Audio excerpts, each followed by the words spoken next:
I'm putting out a challenge to see if I was able to hunt out a very productive area of a stream. These are my stories from the signal.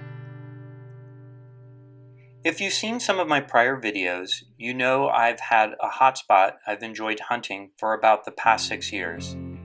It's the place I found the 70 silver coins, some gold rings, lots of silver jewelry, and the World War II silver bracelet.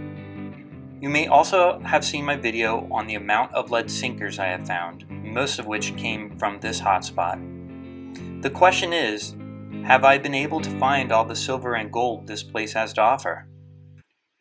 For the 16 or so years I have metal detected, the majority of the time I've done so by myself. Detecting has always seemed like an isolated activity. I guess I assumed I would rather find the items for myself than watch someone else dig up something good. A few things have changed my mind.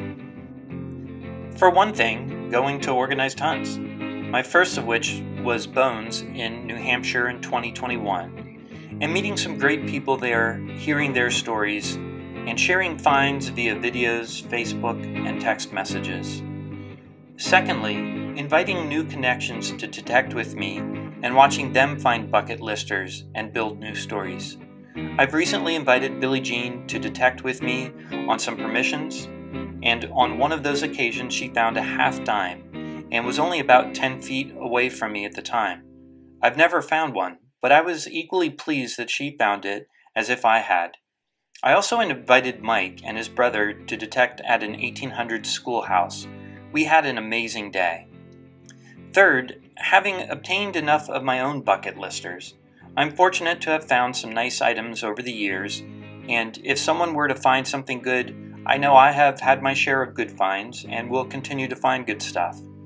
And lastly, I think in the long run, when detecting with other people, you find the hot spots faster, and if you work together, in the end, you'll collectively find more good stuff.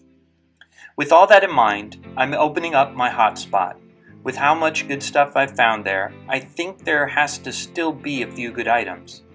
It's all in a stream, with lots of tricky bedrock to navigate, vegetation, and what used to be lots of lead. I doubt I could have gotten it all, right? I'm inviting Billie Jean. Check out her Facebook group, Billie Beeps. She manages a great Facebook group that collaborates and celebrates the hobby of metal detecting in such a positive way. And I'm also inviting Mike from Great Finds. Check out his YouTube channel and see some of his amazing stories and experience his passion for history.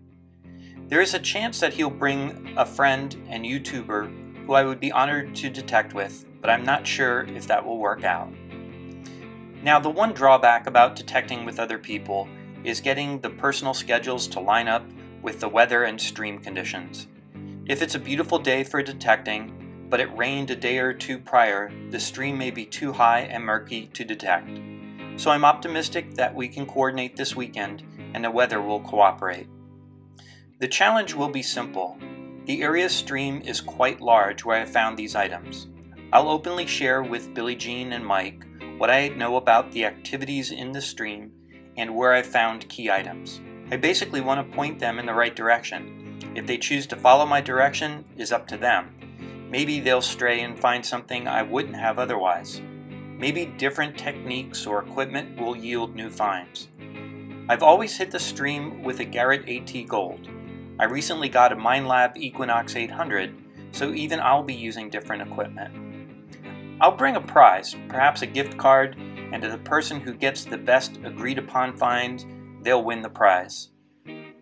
To keep with the tradition of some friends I met in New Hampshire, I may bring some celebratory root beer as well. Assuming this weekend or at some point in the near future we are able to detect this spot, I'll follow up with another video, hopefully with some amazing finds. I'm sure Billie Jean will be posting on Facebook and Mike will share his videos as well.